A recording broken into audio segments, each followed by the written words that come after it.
How you guys doing today? I'm Davin Brown. Ryan Mitchell. And this is Aimintentreason. Yeah. This channel is aimed to sit down with up-and-coming entrepreneurs and see exactly what does it take to get into the mindset necessary to succeed.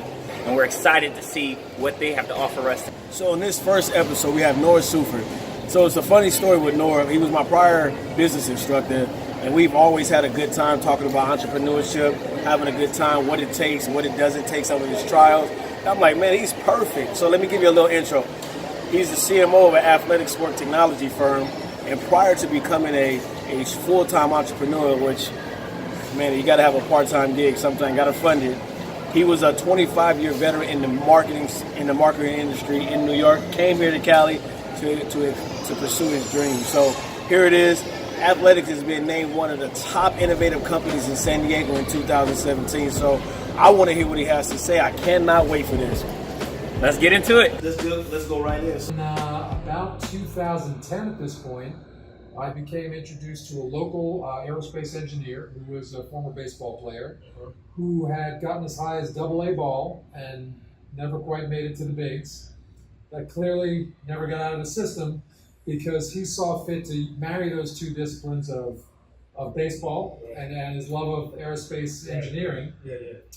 And he said, I want to develop a system that will provide very precise analytics, so much so that you can train a person from using it, because lasers are very precise, much more than infrared, much more than radar, which is currently being used. So they said, listen, kid, you've got a great slider, we just can't tell you why.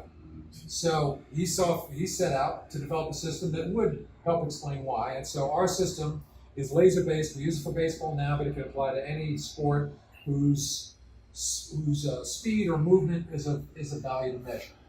So I saw this system and I said, from a marketing standpoint, from being an athlete in the past, I said, I can see the value of this. And only reason, StatCast wasn't even really in place yet, but you start to see analytics taking a bigger place in sports. And I thought, well, this is tremendous because there's training applications, and there's also entertainment applications.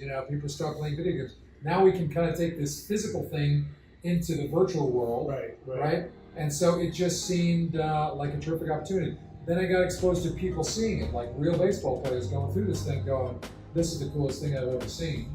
So then I started investing money, investing more time, and then I kind of went full time into this as a place to display it. But remember, this is now going back 6 years at this point where I went full time at it. We're still going. Last summer, we were fortunate enough to get a patent. Okay. So I encourage everybody to protect your either technical expertise or your property, however you can. The patent happens to be a great one. And that also shows potential investors that this is an idea worth patenting, and these guys had the wherewithal to execute on a system that the government saw fit to patent. So that was a big boost, but you need those little milestones along the way to keep you going. So early on it was a major league player sees this and goes, that's the greatest thing ever. Later it was, hey, I think this is patentable. Later it was somebody saying, why just baseball? Let's patent it for every sport. So, and then investors coming in and people like you who said, I want to be involved in whatever capacity I can. So there's always little things, all these little milestones along the way, because believe me, you go through a lot of, am I crazy? Why am I doing this? Am I putting my family at risk? Are you out of your mind? But then you get these little markers along the way that help you say, okay, I'm not crazy. These smart people believe in it. These people, this professional athlete thinks it's great. And later on, the U.S. government or the patent office thinks, or warrant, justified and gave us a patent. Okay, so you came here 9 to 5 and it took your love and passion and kind of how everything just got together with your partner. He had a love and a passion and moved on. You say, well, there's a need, especially a future need.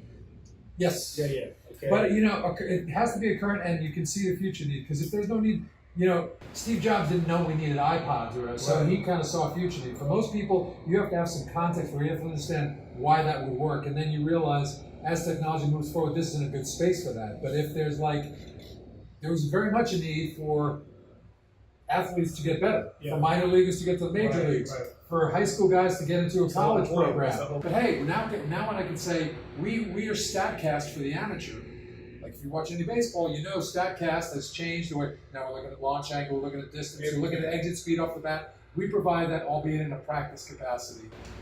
It's a constant struggle, and I bet you when we're funded and we're up and running, we'll have a whole new set of struggles. Right. But you better love what you're doing or believe in your mission, and the more you can state your mission, that's how you get great people.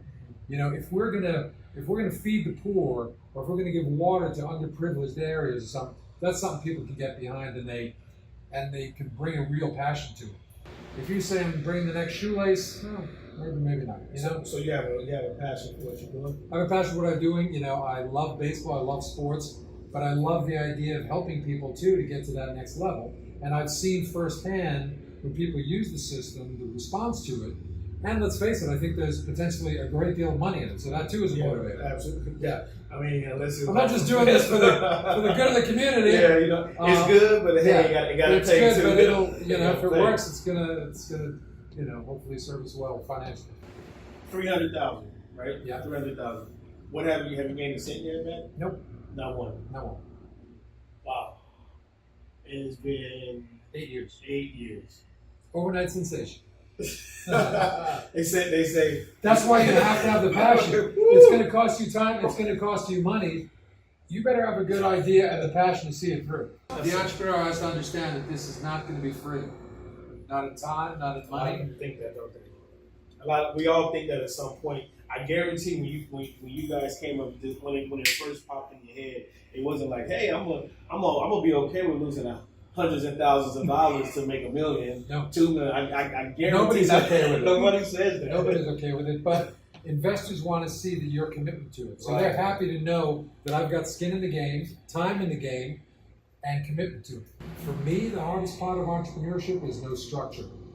So you're never on and you're never off. Like I never have to work, but I'm kind of never not working all the same. I could be sitting at the beach I could be thinking this through or developing that website or rethinking this. So it's not like the bell rings, you go home, you're done, pip. You're an entrepreneur 24 hours a day, right? But I can always pick up and take my kids to the beach if I want to.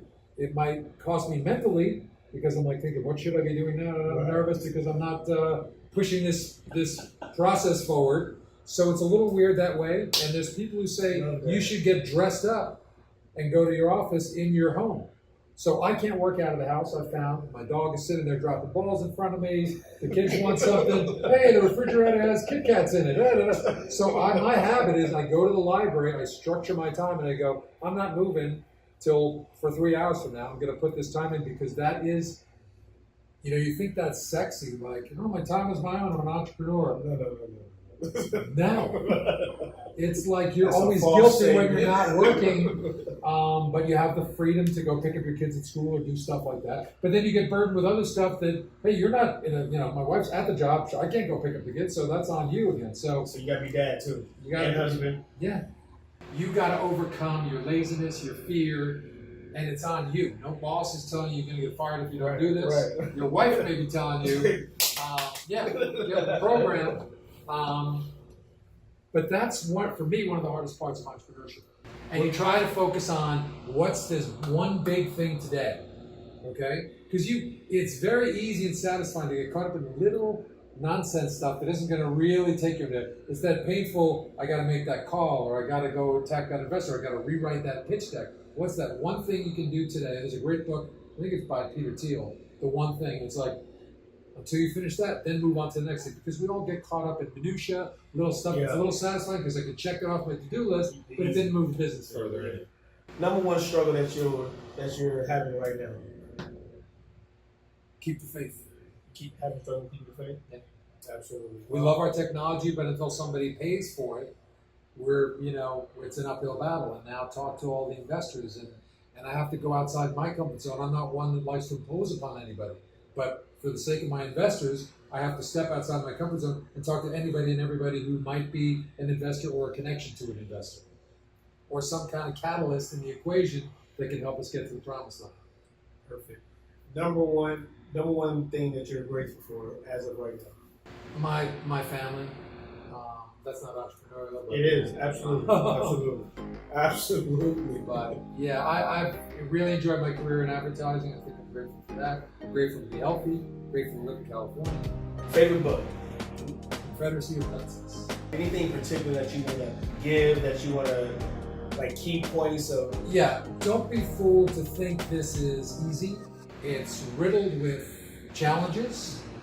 You got to love your product and talk to people to understand, am I insane here, or is there some that talk to all kinds of people. People you trust, people you like, people you don't like, people in the industry, people whatever, without maybe giving away your idea. But get a little feedback first to understand that there's some, because it's easy to fall in love with your idea, but to check yourself,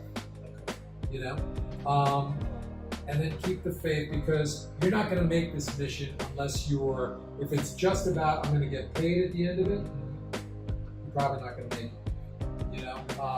unless that drive is so super strong. But it's got to be, you believe you're doing something for either mankind or a sport, or you're making a contribution of some kind, or you think this is tremendous fun, or you think it'll benefit humanity or something. But your mission has to be well stated and well realized, and you have to believe it. Thank you. I really appreciate it. My pleasure, Brian.